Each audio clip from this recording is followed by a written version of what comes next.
Yang kedua, perempuan disuruh makan, jangan buka mulut. Kalau maunya begini.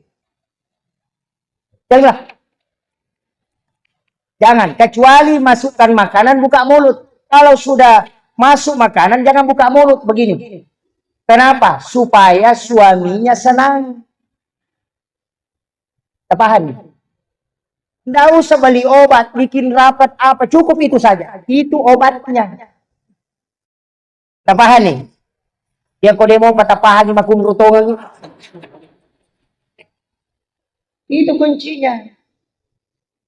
Hikmahnya itu luar biasa, Pak. Agama ini kalau dikaji, kenapa Rasulullah sebenarnya menginginkan kita makan buah dulu baru makan makanan keras. Punya makanan 40 kali baru telan. Kalau kita opor kiri, opor kanan telan. Nah, itu. Pak, selesai. Apalagi kalau sudah berlomba, sudah. Karena lambung itu tidak boleh kaget. Makan buah dulu baru makan nasi. Kita nanti selesai makan nasi baru makan buah. Terbalik. Kalau makan kurma usahakan ganjil karena jadi obat. Kalau genap tidak obat. Itu sudah diteliti. Coba. Jadi semua hadis itu hikmahnya luar biasa, Pak.